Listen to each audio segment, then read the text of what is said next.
কথা বলার সাহস পাচ্ছে, সেই আপনাদের চরণে জানাই শত কোটি প্রণাম। কারণ আপনারা যদি না থাকতেন তাহলে আমি কেন, কেউই কথা বলার সাহস পেতাম না। আর আপনারাই নেতা বানান, নেত্রী বানান, এমএলএ বানান, এমপি বানান, মিনিস্টার বানান, সবকিছু আপনারাই বানান। তারপরেও কিছু কিছু ফুটো মস্তান, ধান্দাবাজ, পাল্টিবাজ, স্বার্থপর, সুযোগ সন্ধানী এবং ক্ষমতার চামচাবাজ, তারা পাঁচিরের ওপর বসে থেকে সুযোগ বুঝে পাঁচিরের ওপর থেকে ঝাঁপ মারে। কেন জানেন? তারা 10 বছর সেই সব নেতা এবং তার পরিবার ক্ষমতা শুধু নয়, এমএলএ, এমপি, মিনিস্ট্রি, চেয়ারম্যান, চেয়ারপারসনশিপ, হলদিয়া উন্নয়ন পর্ষদের চেয়ারম্যান, এমন কি আমাদের প্রিয় যুব নেতা, যুব সভাপতি অভিষেক বন্দ্যোপাধ্যায় যে পদটা এখন আছেন, সেই পদটাও একসময় উনি অলংকৃত করেছিলেন। তারপরেও বন্ধু, তার বাবা এখনো এমপি, তার ভাই এখনো এমপি, তার আরেক ভাই এখনো চেয়ারম্যান, তার বাড়ির বউ এখনো কাউন্সিলর, তবুও নাকি তারা বঞ্চনার শিকার। বলি, আর বঞ্চনাটা কিসে হয়? মানে উনি যখন বুঝলেন, দেখুন, নাম করাবেন না, আমি জানি তৃণমূল কংগ্রেস যারা করে তারা বুদ্ধিমান, বুদ্ধিমতী, তাদের ব্রেন সবার আগে যায়। তাই প্লিজ, আমি এই প্রথমবার এসছি সাতগাছিয়ায়, এমন কিছু ভূতের নাম করব না যাতে রাত্রেবেলা এবার ভূতের ভয় পেতে হয়। বুঝতে পেরেছেন তো? তাই জন্যই বলি একটাই কথা, তারা যখন বুঝলো, বা সেই নেতা যখন বুঝলো, মিস্টার অধিকারী, যে না বাবু, পশ্চিমবঙ্গের জনগণ মমতা বন্দ্যোপাধ্যায় ছাড়া আর কাউকে মুখ্যমন্ত্রী মেনে নেবে না, অন্তত তৃণমূল কংগ্রেসে তো নয়, তখন সেই নেতা 3 বছর ধরে গুটি গুটি পায়ে কিসের হাত থেকে বাঁচতে আপনারা জানেন তো? নারদার হাত থেকে বাঁচতে অনেক দিন ধরে লাইন করছিলেন। ডেলি প্যাসেঞ্জারি, দিল্লি কলকাতা মেদিনীপুর, দিল্লি কলকাতা মেদিনীপুর, ডেলি প্যাসেঞ্জারি করতে করতে যখন হাঁপিয়ে গেলেন, তখন ভাবলেন কি, ক্লান্ত হয়ে গেছি, মুখ্যমন্ত্রী হওয়ার স্বপ্নটাও পূর্ণ হবে না, কারণ মানুষ মমতা বন্দ্যোপাধ্যায় ছাড়া কাউকে মুখ্যমন্ত্রী মেনে নেবে না। তখন করলেন কি, ঝাঁপ মেরে দিলেন বিজেপিতে। এবার আপনাদের ঠিক করতে হবে যে সেই নেতা দুদিন আগে ডায়লগ দিয়েছে। কি ডায়লগ দিয়েছে? না হরে কৃষ্ণ হরে হরে, নাকি বিজেপি ঘরে ঘরে। তো আমি একটা কথা তাকে বলতে চাই, কাউন্টার অ্যাটাক, যে হরে কৃষ্ণ হরে হরে, তোমার ঘরেই তো তৃণমূল ভরে ভরে। তাহলে নিজের ঘরেই যে সামলাতে পারে না, তার ঘরে এখনো আপনাদের দয়ার দানে, মমতা বন্দ্যোপাধ্যায়ের দয়ার দানে, অভিষেক বন্দ্যোপাধ্যায়ের দয়ার দানে এখনো পর্যন্ত তার ঘরে 2টো এমপি, একটা চেয়ারম্যান, একটা কাউন্সিলর। আমি ক্লান্ত হয়ে গেছি বলতে বলতে, জানি না তৃণমূলের কি কি পদ তারা এখনো আঁকড়ে বসে আছেন। তাহলে যার ঘরেই তৃণমূল ভরে ভরে আছে, সে নাকি অন্যের ঘরে বিজেপি ভরে ভরে দেবে। এটা কি করে হতে পারে বন্ধু? হিসাবটা বোঝান। মানে কি বলুন তো? সে গায়ে মানে না আপনি মোড়ো, মানে বাড়ুয়ের চাল ফুটা। তো আমি একটা কথা বলতে চাই, যে আগে নিজের ঘরটাকে শুদ্ধ করো, তারপর তো পরের ঘরের বউয়ের দিকে উঁকি দেবে। তোমার নিজের ঘরের দিকেই কোনো খেয়াল নেই, সে আবার পরের ঘর সামলাতে যাচ্ছে। মানবেন এমন নেতাকে? বলুন, সে নাকি জননেতা। আরে জননেতা তো সে, যে প্রকৃত দুর্দিন নাকি আমার দলে সেই দুর্দিনে পাশে দাঁড়াবে।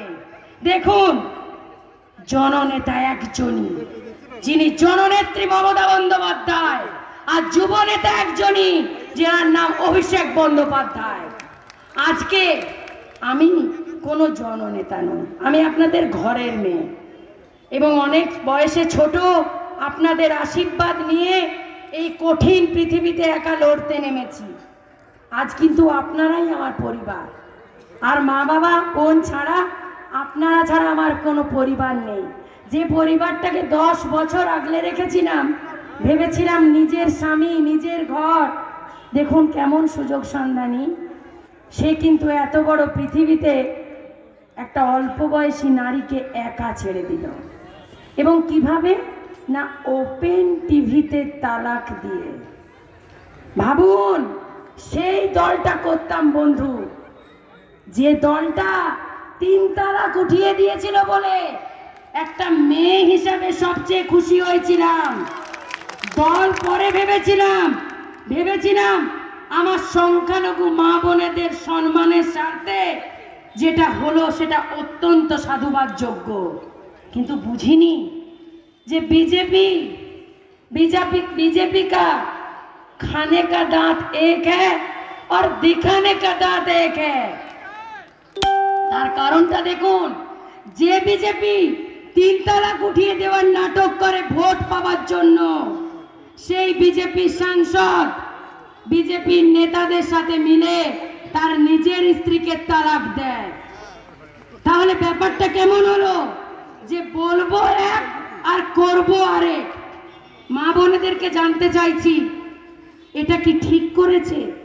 একটা মেয়ের একা বাঁচার অধিকার নেই, একটা মেয়ের সম্মান পাওয়ার অধিকার নেই, একটা মেয়ের মানুষ হিসাবে বাঁচার অধিকার নেই।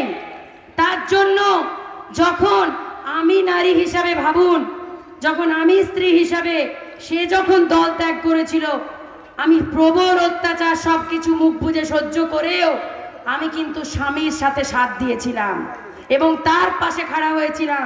মনে করেছিলাম যে স্ত্রীর এটাই কর্তব্য, স্বামীর বিপদে পাশে দাঁড়ানো। আজকে সে যখন কংগ্রেস ছেড়েছিল বা তৃণমূল ছেড়েছিল, আমি কিন্তু তাকে ছেড়ে যাইনি। তাতে মন থেকে মানতে পারি কি না পারি, কিন্তু আজকে আমি যখন ভাবলাম যে দলটায় নারীদের সুরক্ষা নেই, সম্মান নেই, মর্যাদা নেই, লড়াইয়ের সম্মান দেয় না, সেই দলটা করা মানে নিজেকে ঠকানো আর নিজের সম্প্রদায়ের মানুষকে ঠকানো। তখন সেটা বুঝে ভাবলাম একটা নারী হয়ে আরেকটা নারীর হাত ধরবো, যে নারীর নাম মমতা বন্দ্যোপাধ্যায়। এখানে কোথায় ভুলটা ছিল বন্ধু? কিন্তু সেই স্বামী বা সেই দল আমার পাশে দাঁড়ানোর চিন্তা করলো না। আজকে ভাবুন, আমি ধরে নিলাম আমার স্বামী এই সিদ্ধান্তটা নিয়েছে, বিজেপির সাংসদ, রাজ্য যুব মোর্চার প্রেসিডেন্ট, তার দলে তো অনেক সিনিয়র নেতারা রয়েছেন যারা দেশ থেকে আসেন, বিভিন্ন দেশের কোণা থেকে, দিল্লি থেকে, কলকাতায় অনেক বড় বড় মাপের লিডাররা বসে রয়েছেন, যারা কিছুদিন আগে পর্যন্ত সারদা, নারদা, রোজভ্যালি বিভিন্ন দোষে দুষ্ট ছিলেন। জানি না কোন সাবানের মায়া বলে আর কোন সাবানের জাদু বলে, বিজেপিতে গেলে নাকি তৃণমূলে থাকাকালীন চোরেরা সাধু হয়ে যায়।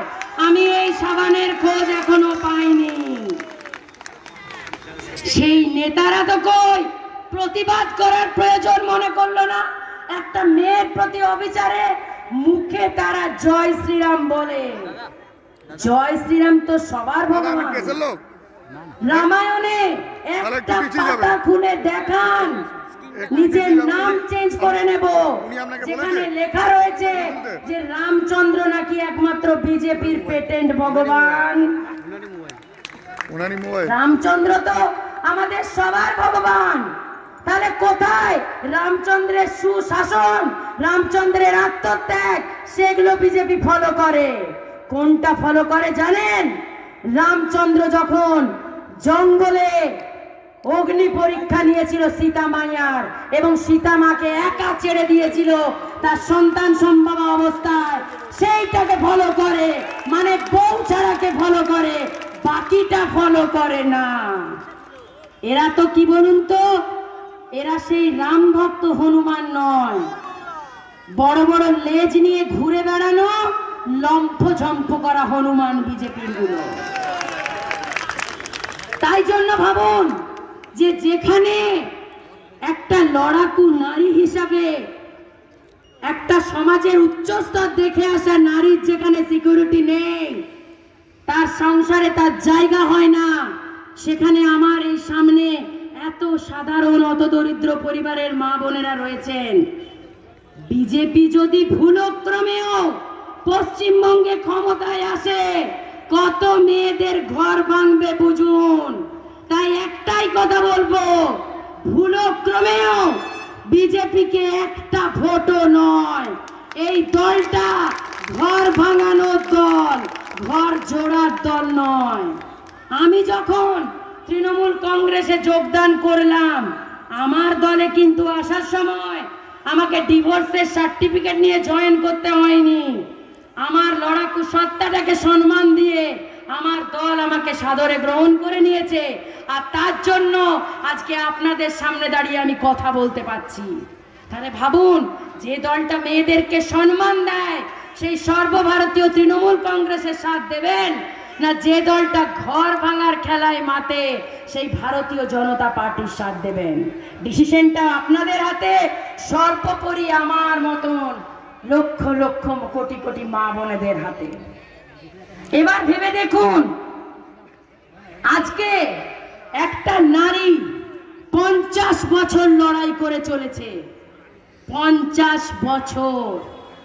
সেই কোন ছোট্টবেলায় বাবাকে হারিয়ে সেই কালীঘাটের কালীর চালায় একটা ছোট্ট বস্তির মতন ঘরে থেকে সে হরিণ ঘাটায় দুধ বিক্রি করে জীবন শুরু করেছিল। সেই মহিলাটি লড়তে লড়তে লড়তে লড়তে আজ রাজ সিংহাসনে, আপনাদের মনের সিংহাসনে। সেই নেত্রীর নাম ভারতবর্ষের একমাত্র মহিলা মুখ্যমন্ত্রী বর্তমানে মমতা বন্দ্যোপাধ্যায়। আর সেই মমতা থেকে সরানোর জন্য, সেই মমতাকে ক্ষমতা থেকে সরানোর জন্য দেখুন গোটা ভারতবর্ষের বিরোধী শক্তি কাজে লেগে যাচ্ছে। তাহলে একটা নারীকে এত ভয়? আরে আগে তো তোরা আমাদের মতন ছোট্ট ছোট্ট যুবক যুবতীদের বিরুদ্ধে লড়াই কর, তারপর তো মমতা অনেক দূর।